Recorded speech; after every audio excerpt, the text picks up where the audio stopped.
Doctor نیاز احمد صاحب کو آپ کب سے جانتے ہیں؟ نیاز احمد صاحب انتہائی سادہ اور نیک دل انسان تھے، بلکہ ان کو درویش کہنا زیادہ مناسب ہے۔ کتنی تکلیف ہوئی ہوگی میرے دوست کو۔ آپ دیکھیں اس میں بتا بھی رہے ہیں کہ اس وقت یہ ٹائم فریم اور یہ بات ثابت ہوگی کہ جو استاد نسلوں کو سکھا کے خود چلا جاتا ہے اور نسلیں سیکھتی رہتی ہیں، انسان اتنا ناقابل اعتبار ہے۔ آپ دیکھیں کہ ان کو جسٹ 3 سے 4 سیکنڈز لگے ہیں کہ میرے بیٹے نے مجھے دکھائی، روتے ہوئے دکھائی کہ بابا دیکھیں سر نیاز اس اب دنیا میں نہیں ہے۔ ان سے تعلق رہا، بڑی اچھی دوستی سے ان کے ساتھ کی۔ کچھ عرصہ پہلے شادی ہوئی تو ان کا ایک چھوٹا بیٹا ہے، اس کو کوئی ہیئرنگ کا ایشو، یہ اس کے سلسلے میں بھی پریشان رہتے تھے۔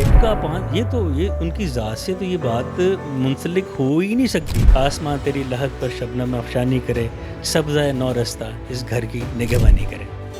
السلام علیکم ناظرین، میں ہوں آپ کا میزبان میاں ارسلان اور آپ دیکھ رہے انفولڈ پاکستان۔ گزشتہ چند گھنٹوں سے سوشل میڈیا پر ایک ویڈیو وائرل ہو رہی ہے جس میں دیکھا جا سکتا ہے کہ ایک نجی اسکول کے اندر پروفیسر ڈاکٹر نیاز احمد صاحب جو کہ بچوں کو لیکچر دے رہے تھے، ٹریننگ دے رہے تھے، اور ٹریننگ کے دوران ہی جب وہ یہ لفظ ادا کر رہے ہوتے ہیں کہ اساتذہ کا امپیکٹ، تو اسی وقت وہ اپنے خالق حقیقی سے جا ملتے۔ ابھی میرے ساتھ موجود ہیں ڈاکٹر عمران ضیاء صاحب جو کہ ان کے ڈاکٹر بھی تھے اور ان کے بیٹے کے وہ ٹیچر بھی تھے، اور آئی تھنک ان سے زیادہ ان کو قریب سے کوئی بھی نہیں جانتا، تو ان سے جانیں گے کہ آخر ان کو مسئلہ کیا بنا، کیا یہ کارڈک ایشو تھا یا کچھ اور معاملات تھے، ڈپریشن تھی، انگزائٹی تھی، کیا وجہ بنی کہ ان کی موت کا آخر سبب کیا تھا۔ اس حوالے سے ڈاکٹر صاحب کیا کہتے ہیں؟ السلام علیکم سر۔ وعلیکم السلام جی۔ سر کیسے ہیں آپ؟ اللہ کا شکر۔ اچھا ڈاکٹر صاحب، یہ بہت ہی ایک افسوسناک واقعہ ہے کہ جس کو دیکھنے کے بعد انسانیت تھوڑی سی چونک گئی، اور ایک دفعہ ہر شخص جو ہے وہ موت تو پہلے ہی ہم بالکل حقیقت ہے کہ موت ایک دن آئے گی، لیکن اس ویڈیو کو دیکھنے کے بعد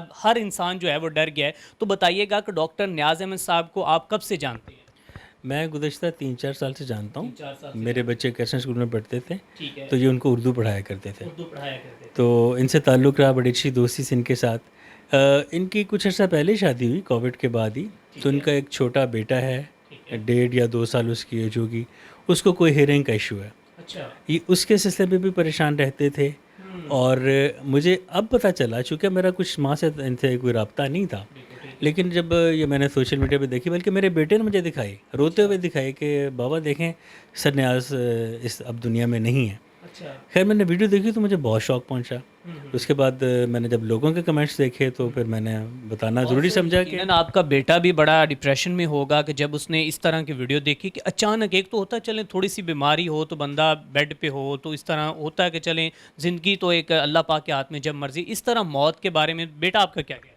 وہ بہت ڈپریشن میں ہے، وہ بار بار گیلی آنکھوں سے مجھے ویڈیو دکھا رہا ہے اور خود بھی دیکھ رہا ہے۔ نیاز احمد صاحب انتہائی سادہ اور نیک دل انسان تھے، بلکہ ان کو درویش کہنا زیادہ مناسب ہے۔ مظفر گڑھ کے قریب کسی علاقے سے ان کا تعلق تھا، اور بڑی میٹھی لہجے میں بات کرتے تھے۔ سگریٹ نوشی کا بھی تو دور دور تک کچھ سوچا بھی نہیں جا سکتا۔ اکثر ہوتا ہے کہ کہتے ہیں کہ اگر ہارٹ اٹیک کا ایشو آیا تو پھر وہ شاید وہ انہوں نے سگریٹ پیتے ہوں، کوئی گٹکا پان کھاتے ہوں۔ نہیں گٹکا پان، یہ ان کی ذات سے تو یہ بات منسلک ہو ہی نہیں سکتی۔ وہ انتہائی شریف اور نفس انسان تھے، بڑے سادہ عادتوں کے مالک تھے۔ میرے پاس جب آتے اپنے دانتوں کے علاج کے لیے، میں ڈینٹسٹ ہوں بیسیکلی، تو دانتوں کے علاج کے لیے 1-2 دفعہ آئے تو دوستی میں بدل گیا رشتہ۔ اور اب آپ یہ دیکھیں کہ وہ بتا کیا رہے ہیں، وہ ٹریننگ سیشن چل رہا ہے ان کے۔ اچھا، اس ٹریننگ سیشن پہ بھی کافی وہ پریشان اور ٹینس تھے کہ 3-4 دن کا ہے تو اچھے طریقے سے ہو جائے۔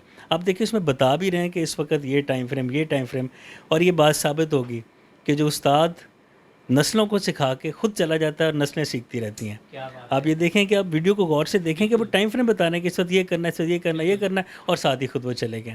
والدین کا بتا رہے ہیں، کرائٹیریا ٹائم کا بتا رہے ہیں کہ آپ نے ٹائم کس طرح اسپینڈ کرنا ہے، کس طرح اپنی زندگی کو آپ نے ڈالنا ہے اس کے مطابق۔ میں کل خود اس وقت سے لے کے اب تک میں ان سوچوں میں ہوں کہ ہم انسان اتنا ناقابل اعتبار ہے۔ آپ دیکھیں کہ ان کو جسٹ 3 سے 4 سیکنڈز لگے ہیں، وائٹ بورڈ کی طرف مڑ کے واپس آڈینگ صرف آئے ہیں، ساتھ ہی زمین پہ گرے ہیں۔ پتہ نہیں کتنی تکلیف ہوئی ہوگی میرے دوست کو، میرے تو دوست تھے وہ۔ اور مجھے اب یاد آتا ہے کہ وہ کتنے میٹھے سرائکی لہجے میں آ کے انہوں نے مجھے تھا کہ میرے دند وچ اس طرح ہے، تو یہ ہے وہ ہے۔ بہرحال اللہ انہیں غریق رحمت کرے، آسمان تیری لحد پر شبنم افشانی کرے، سبزہ نو رستہ اس گھر کی نگہبانی کرے۔ سب اینڈ پہ آپ کیا پیغام دینا چاہتے ہیں ایز اے مسلم؟ ہمیں کس طرح اپنی جو کہ اس زندگی کو گزارنا چاہیے، اور آپ کیا پیغام دیں گے کہ لوگ جو ہیں وہ اپنی زندگی کی بڑی بڑی پلاننگز کر کے بیٹھے ہیں، اور لوگ جو ہیں دوسروں کا حق مارنے میں، بیٹیوں کا، بیٹوں کا کھانے میں بیٹھے ہوئے، مطلب اپنی پوری پلاننگ کر کے بیٹھے، لیکن زندگی تو یہ ہے یار۔ زندگی ایک ڈسپلن کے تحت گزاریں، ہر کام کا، ہر چیز کو سیگریگیٹ کریں، اس کا وقت پہ رکھیں۔